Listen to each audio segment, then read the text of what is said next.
What up, Cavs Nation? I'm your host, Ethan Sands, and I'm back with another episode of the Wine and Gold Talk podcast. And joining me today, Jimmy Watkins, and we're here today to talk about Donovan Mitchell. Donovan Mitchell just had a birthday, turning 29 years old. He's entering yet another season with the Cleveland Cavaliers. As we know, he signed an extension last offseason, one of the biggest extensions in Cavs franchise history when it comes to importance for the franchise, when it comes to importance for the organization, especially when there was so many rumors around Donovan Mitchell and whether or not he would stay in Cleveland for the long haul. Well, he's still here and he's still putting up numbers and doing what he's wanted to do, except for in the playoffs. So at age 29, Donovan Mitchell is a two-time All-NBA player, being first team for the first time last year and then second team in 2023. He also is a six-time All-Star and NBA Slam Dunk champion and was on the All-Rookie team for his rookie season years ago. Jimmy, I want to start with the accomplishments and what Donovan Mitchell has accomplished this far. What have you seen from him that makes you think that he is a top 15 player in the NBA? And do you think that he could potentially be a top 10 player in the league this year, especially with the injuries around the league changing the narrative for some of these teams and some of these players? Well, what we've seen from Donovan from the moment he's stepped in the league is that he can be the head of the snake on offense. His rookie season, Donovan was taking 17 shots a game, scoring 20 points a game, 33 minutes a game for a Utah team that made the playoffs. There's kind of two ways to frame Donovan's career to this point. Most guys who get drafted in the lottery, late lottery is a little bit different, but most guys who get drafted in the lottery toil away a little bit early in their career, especially if they're being asked to handle a lot of offensive responsibility and lead the charge, so to speak. They lose. They lose early in their career. And Donovan found himself in a unique circumstance. You can't give him all the credit. The Rudy Goberts of the world, the Evan Mobleys of the world, these teams that he's been on have done a good job building defensive infrastructures around him, although eventually Utah's defensive structure was kind of just Rudy Gobert, and then it fell apart. That is not nothing. For Donovan to have made the playoffs every year of his career, to have been immediately handed a primary scoring role and handle it the way he has is very impressive. The way he's matured as a leader here in Cleveland, which sometimes means letting go of the reins, and we talked a lot about how he's still learning how to do that 100%, but he's trending in the right direction there. He's had his two best assist seasons the last 2 years. I actually thought last year, which was statistically, he had fewer assists per game. I thought last year he took some real steps as a playmaker toward the end of the season, making next level reads, things of that nature. I mean, when you take a step back, you find other ways to impact the game, right? Top 10 player. Sure. Would Donovan want to be top 10 player by default? I think Donovan really wants to take a real leap. It's not about what he's doing on the court, though other superstars, the assist tallies could be higher. I think I did some research last year about, last year was the first year Donovan finished top 5 in MVP. To that point, he had not. And I was trying to figure out why that was this time, during the preseason last year. And it basically came down to back 10 years. And basically all the guys who had been top 5 in MVP were either high volume assist guys, or they were all defense guys, or defensive play. They get it's a defensive player of the year vote, something like that. So maybe there's still room for more engagement at that end. That coming out of Louisville, he had a defensive reputation, and some of that's just because Louisville presses a lot, and Donovan's an extremely well-conditioned athlete. The demands of defense in the NBA are a little bit different, particularly when you have the ball as much as he does, and he will have it even more to start the season with the Darius Garland injury. But yeah, the next step is what he always says, and it's not really that interesting. It's just that, when do you take the next step as a winner? Because as sterling as his resume appears, you look at his basketball reference page, You got 6 all-star teams, 2 all-NBAs, make the playoffs every year, 20 points a game every year, 53% effective field goal percentage for the kind of guys that takes the shots that he takes. That's all very impressive, but you've never been out of the second round. And this is where legacies are made. We've had this conversation on this podcast a dozen times. We've had this conversation with Donovan Mitchell a dozen times. That's kind of where it stands. And as you reach this in 29, 30, you're kind of you're at the peak of your powers, but that peak is not very long, particularly for smaller guards. And so we're kind of at a real crossroads here for Donovan. Like, are you going to become one of these capital G guys or what? And that's crucial.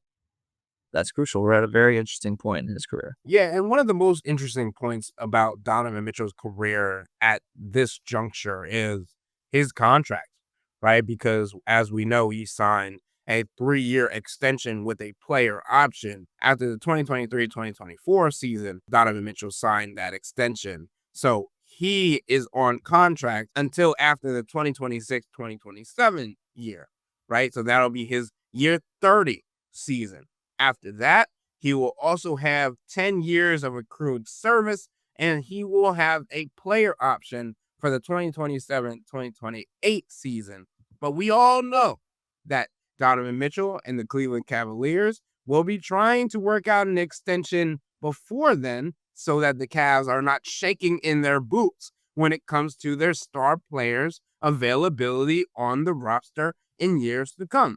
There's two sides of this. One, the understanding that it is unlikely that Donovan Mitchell signs an extension with the Cavs before getting his 10th year of accrued service. Why? Because it allows him to pursue a 5-year extension worth more than $380 million in 2027. The other portion of this is if Donovan Mitchell does not believe that this Cavs roster, which could change this season, next season, who knows? But if this Cavs roster that he is currently a part of is not capable of helping him get out of the Eastern Conference semifinals, Eastern Conference finals, to the NBA finals, which we know is the ultimate goal, especially in this coming season with the Eastern Conference so wide open as it has been, that Donovan Mitchell could choose to go somewhere else if he does not deem the Cavs the best fit for him to win a championship. Because we did talk about the individual accolades, but as Jimmy mentioned, he has not been out of the Eastern Conference semifinals or the Western Conference semifinals in his entire career. And Donovan Mitchell has been to the playoffs 8 times in his 8-year career, right? So when we talk about how Donovan Mitchell perceives himself, it's getting to the point where individual accolades are cool, but team accolades, the chip narrative, comes to play for Donovan Mitchell and how he wants to be remembered. Because the 20 points a game a year is nice, but what about that says legacy? It's a precarious situation that the Cavs are in. Does Donovan believe that maybe it might be better off for him to take a smaller contract like Jalen Brunson to allow the Cavs organization to bring in more help? Chris always says it's a players' league, right? The power of this situation is solely in the hands of Donovan Mitchell. Don't want to sign an extension? Cool. That's up to you. Don't want to sign the player option? Cool. Want to sign the biggest contract that you've ever had? Makes sense, right? But is that indicative of what you believe as a player is going to help you have the most success? I don't know if those two are the same thing, Jimmy, especially with the roster constructed the way it is and Max Strus and DeAndre Hunter's contract coming to an end in the next 2 years. Again, as I mentioned at the beginning of the podcast, how pivotal, how important it was for Donovan to re-sign with the Cavs after all the rumors that he didn't want to be in Cleveland.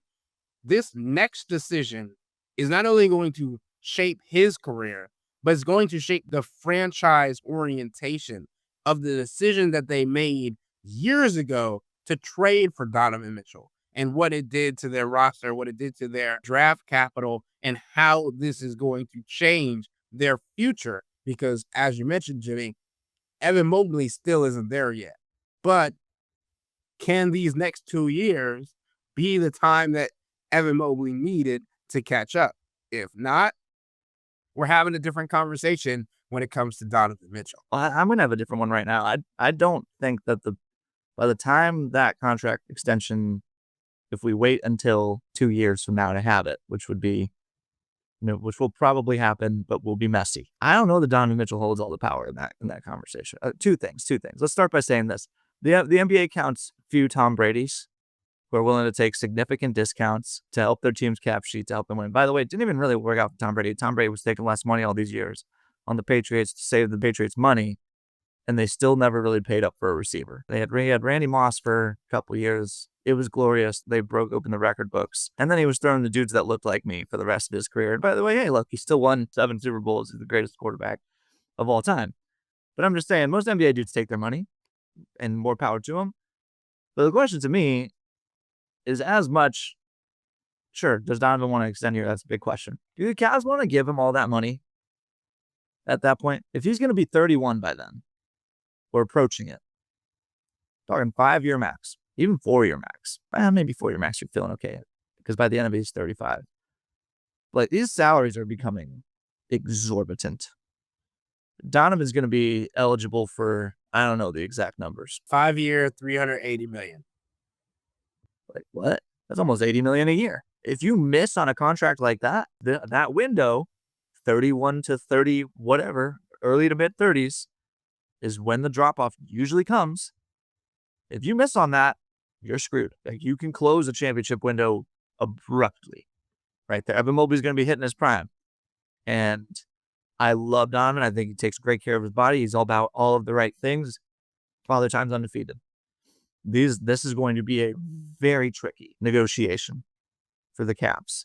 I think if Donovan came to them and said, hey, I'd love to sign a short-term extension, the Cavs would do backflips, because it would take a lot of awkward tension out of the air. Cannot be overstated how important it is for you to be absolutely sure that someone you're paying $80 million a year is worth $80 million or close to it. Even if it's late prime Donovan and there's some slippage, cool.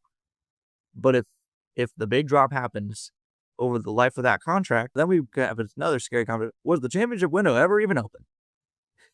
Because right now you haven't been out of the second round. Presumably, if Donovan's resigning here, they will have done that. They will have accomplished that goal by then, but not a blank check.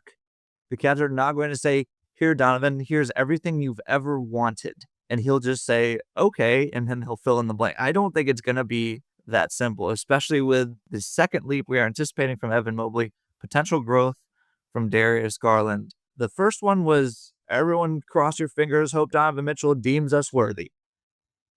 I don't know that this second one is going to be that. I would disagree with you just because of what we've seen playoff-wise from everybody else on the roster to this point. We got 2 more years of stuff to see. And it's not about what I'm seeing today when we're talking about these contract extensions. It's what am I going to see in 3 years? That's how they have to be thinking about this. That's how they're going to be thinking about this.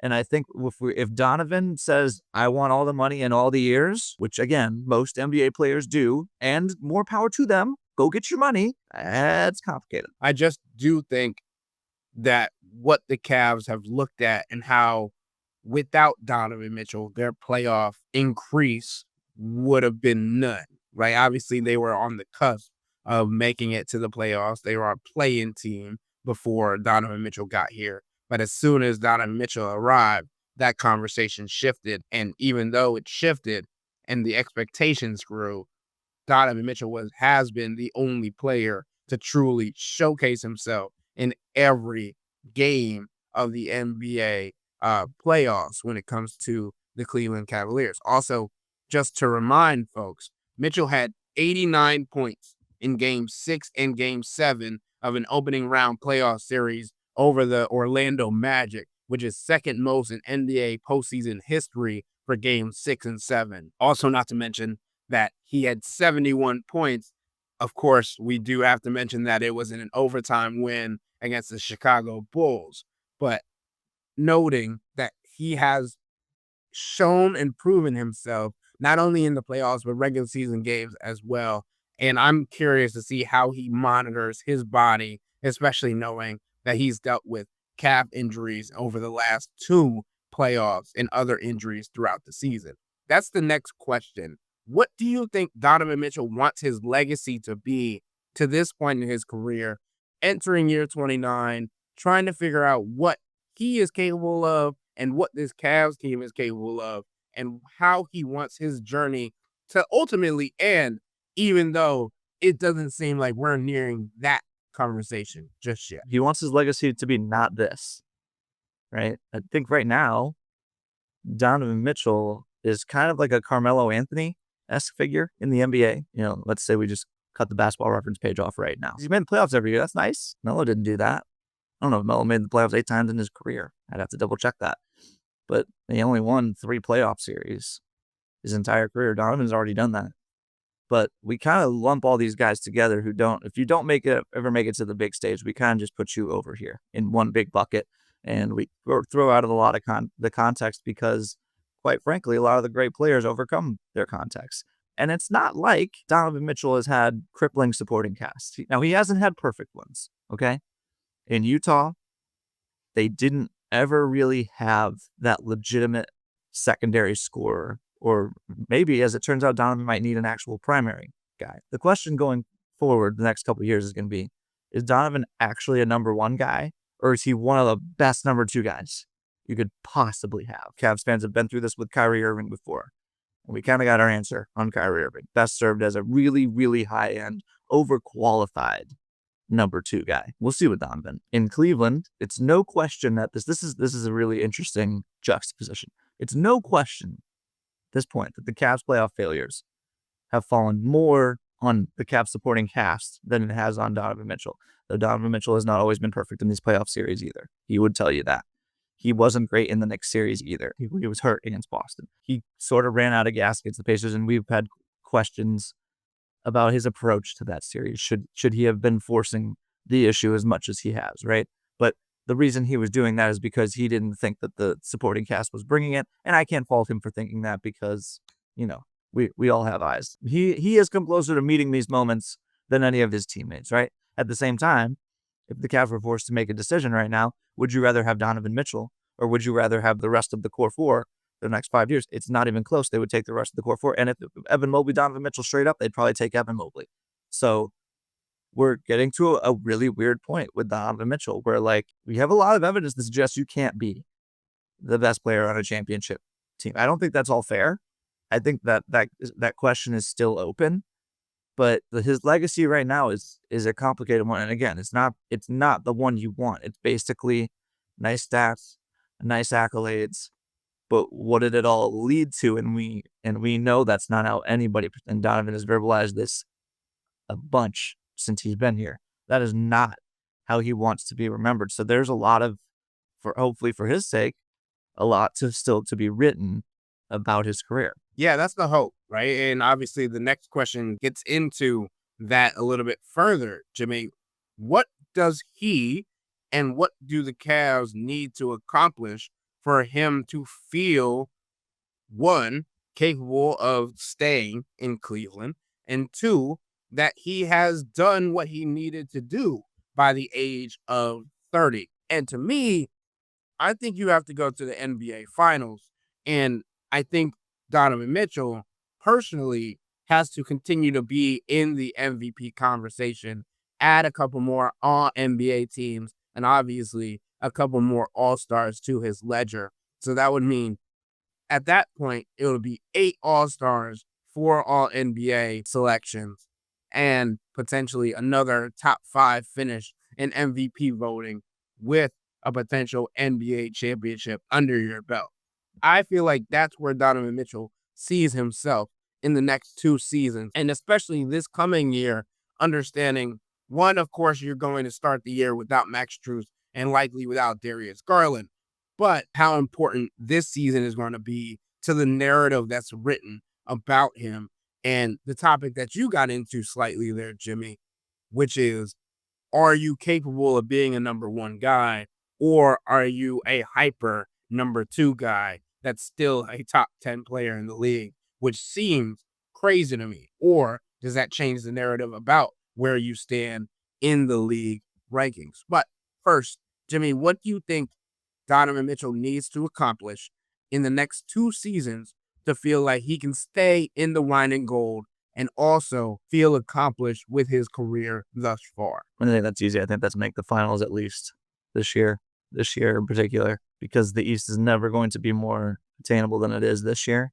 I think you take whatever your expectations were to begin with and ratchet them up a notch. I think this time last year, conference finals was the goal, right? I mean, championship's always the goal, but I think if the Cavs had made the conference finals last year and gave Boston or New York or Indiana, whoever they saw there, a good series, Donovan would have felt pretty good about where this team was headed. Now you take 2 of those teams out, essentially, because Tyrese and Jason Tatum are out for the year. There's no excuse not to make the finals. I was going to say the Cavs are in a different tier than the Knicks.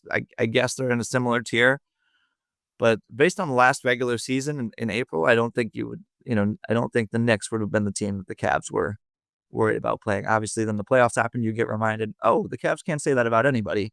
And now we reset here. But there's basically one, we'll see about the Hawks. We'll see about the Magic. We'll see about some of these other teams. But the Cavs should be the clear favorites if we trust them at all. We trust them at all to replicate their regular season performance or approach it in the playoffs. They should be clear favorites to win the East this year. And if you don't pull that off this year, we're also at the point now where this supporting cast with this team at large. How many times can you keep saying the same things in postseason press conferences before we just expect this to be who you are? How many times can we talk about toughness, mental or physical, overcoming adversity? Why isn't our regular season performance translating to the playoffs? Playoff basketball is different from regular season basketball. We're still learning that. It's been 3 years. I've said this before. At a certain point, you either get it or you don't. You're either a playoff performer or you don't. Oklahoma City Thunder, a lot of those guys were making their second playoff run this year. And a lot of the other guys are younger than the Cavs. They just get it. They're playoff warriors. There's some inconsistencies, but when the chips are down, they have a guy in Shai Gilgeous-Alexander that says, all right, I'll just do it. When chips are down, J-Dub had moments in this playoffs where he's just like, all right, I'll give you 40 in the finals. The consistency of Shai Gilgeous-Alexander in the playoffs, and I think the consistency of approach from Shai Gilgeous-Alexander, that's a difference between Shai and Donovan Mitchell. Also, and I know we don't like talking about this, there's also about 2 or 3 inch difference in size between Shai Gilgeous-Alexander and Donovan Mitchell. Jalen Williams and Darius Garland, similar thing there. Donovan's a weird point in his career where he's at the most pivotal point. His legacy hinges on these next 2 to 3 years, wherever he spends them. Like, once you're 32, 33, most guys don't break through as a lead guy by then. Like, if Donovan gets to the point where he's 33, he's probably going to be the second best player on his team. So he's at this point where so much is riding on these next couple seasons. At the same time, how much control does he have? Like, he's kind of waiting on Evan Mobley saying, come on, catch up. Darius Garland, come on, catch up. Jared Allen, stay engaged, please. Come on, catch up. Here's the question now. If that's where you are, if you can't just grab a series by the reins and win it, are you the guy that Donovan wants to be? I think that's a fair question. Like, when LeBron James tries to do what Donovan Mitchell tried to do in that Pacers series, prime LeBron James was like, all right, I'm just going to take this game over. The game was over. LeBron won it. When Luka Doncic tries to do, the game's over. Okay, when Shai does that, a lot of times the game's over. We don't really have as much of that evidence with Donovan Mitchell. I mean, we put 50 against the Magic a couple years ago. They lost to the Magic. Bunch of first-time playoff guys out there. Again, not his fault. Can't blame a guy for scoring 50 in a loss. But it's just like kind of teetering here. We're kind of teetering here between, question still is Donovan the guy that he wants to be, or is he just a touch below? By the way, there'd be no shame in that. There'd be no shame in that. Carmelo Anthony just made the Hall of Fame last weekend. Dwight Howard just made the Hall of Fame last weekend. Dwight Howard won a ring playing like 12 minutes a game for the Lakers. But that would be a fine career in and of itself. It wouldn't fulfill Donovan. And that's why we're at such a crucial point right now. Jimmy, you mentioned Carmelo Anthony. I think that's a really good comparison. I did want to correct you for a second. Carmelo had 13 appearances in the playoffs, a good chunk with the Denver Nuggets, 3 with the New York Knicks, 1 with the OKC Thunder, and then 2 with the Portland Trailblazers. Those last few don't count. I'm sorry. Carmelo was like the 8th, 9th man on those teams.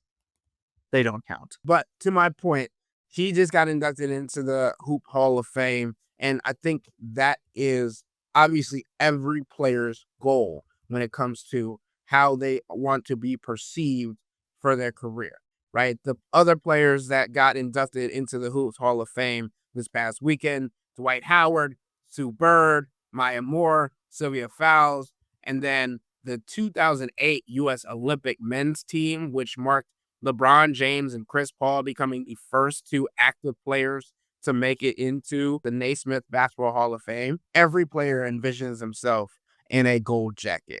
The question is, what does Donovan Mitchell need to do at this point in his career to be in those categories? And how close do you think he is at this point? He's pretty close already, especially given, and this is not Hopkins. I think Donovan would be pretty close right now. He's at the very least would be on trajectory to make an NBA Hall of Fame if that existed. Unfortunately, it doesn't. We have a Basketball Hall of Fame, which means we get a lot of dudes in the Hall of Fame that maybe don't deserve to be in the Hall of Fame. One of the examples, ironically, Mitch Richmond, who made 6 All-Star teams, 5-time All-NBA, never a first-team guy, 1 Rookie of the Year. He won a title as a very, very late in his career as like sort of a ring-chasing deal with the Kobe Shaq Lakers. He's kind of one of the poster children for this guy wouldn't be in the NBA if it was an NBA Hall of Fame. He's number 2 on Donovan Mitchell's Basketball Reference similarity score right now, which is not a perfect measure by any means. Basically, Basketball Reference takes this win shares stat. I could not tell you what the formula is for win shares, but it takes win shares, adds them up, and finds other people with similar all-in-one counting stats. Just want to review. I've said many nice things about Donovan Mitchell on this podcast. I think he's going to be a Basketball Hall of Famer. I think he's a top 15 player in the NBA. These are all great things. Now, 3 years of Donovan Mitchell's career, we got Norm Nixon, who was a precursor to, he was on the Showtime Lakers before they were the Showtime Lakers. That's what he's best known for. 2-time All-Star. And he was at the beginning of, he won 2 titles with the Lakers. That's number 1. And he was a nice scoring guard in the 80s. Then we have Mitch Richmond, as previously mentioned. Other highlights on this list: Stephon Marbury, not known for winning. Michael Finley, role player. Dennis Johnson is interesting, kind of like one of the best role players of all time. Was on the 86 Celtics, was finals MVP before he made it to the Celtics with the Seattle Supersonics. That's an interesting arc.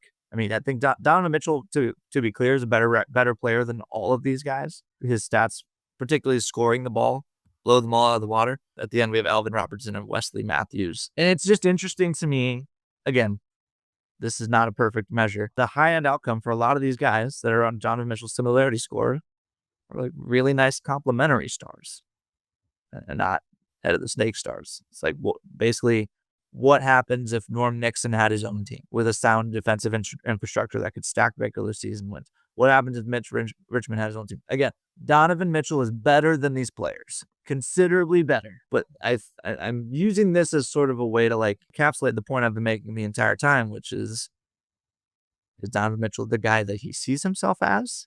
You mentioned he sees himself in a Hall of Fame jacket. Well, that's going to happen.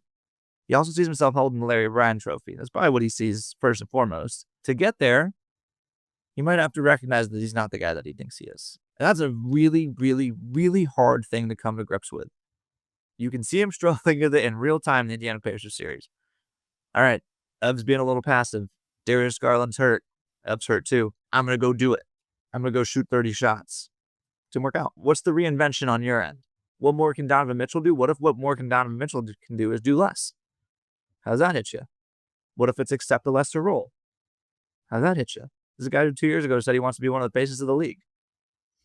I think that ship has sailed, frankly. We're kind of done with that. Particularly if we all acknowledge that the Cavs are going to win the title. Evan Mobley is going to be their best player.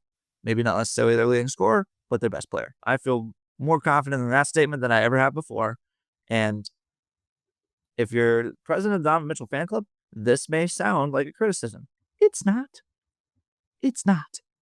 being the second best player on a championship team. And by the way, if the Cavs were to win a championship, it would be a real nuanced conversation about who's the best player, because trust me, Donovan would still be the leading scorer. He would still be taking the most shots, but there's going to have to be another step in the Evan Mobley empowerment project and a recognition that when the chips are down in the playoffs, there's got to be another answer for Donovan Mitchell other than, okay, I take the shots now. And I think that's part of his evolution as a superstar.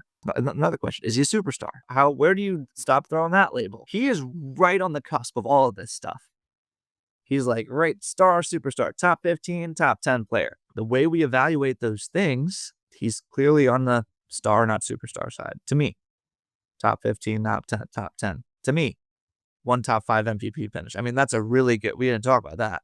That's a really good barometer. Carmelo Anthony finished top 5 in the MVP one time. What if that's where Donovan's going? And if that's where he's going, still great. Hall of Fame. But everyone wants to be Carmelo Anthony on the stat sheet. But you want to be Carmelo Anthony who won more games, right? Who won more playoff series. And we'll see. One of the reasons why I really like that comparison between Carmelo and Donovan Mitchell is because Carmelo Anthony only got out of the first round of the playoffs twice, with the Denver Nuggets in 2008, 2009, and with the New York Knicks in 2012, 2013. And that was in 13 different appearances. Made the conference finals, though. He sure did. But I think we're getting to that point where Donovan is going to have to push his narrative. And obviously, the main difference between Carmelo and Donovan, one is Team USA success, and two, just cultural impact, especially in New York, especially in Denver, and what he means to the game of basketball. But Donovan Mitchell is a guy that also impacts culture to a different level, and it's interesting to see how his career is going to shape itself when it comes to the next 2 years, because I don't know if there's been a time for a player that has meant more than these next 2 seasons for Donovan Mitchell's career. And again, tied with that, the Cleveland Cavaliers' decision and how their franchise is going to look back on their decision to trade for Donovan Mitchell and what that has meant for this organization. But with all that being said, that'll wrap up today's episode of the Wine and Gold Talk podcast. But remember to become a Cavs insider and interact with Chris, me, and Jimmy by subscribing to Subtext. Sign up for a 14-day free trial or visit cleveland.com/Cavs and click on the blue bar at the top of the page. If you don't like it, that's fine. All you have to do is text the word stop. It's easy. We can tell you that the people who sign up stick around, because this is the best way to get insider coverage on the Cavs from me, Chris, and Jimmy. This isn't just our podcast, it's your podcast. And the only way to have your voice heard is through Subtext. Y'all be safe. We out.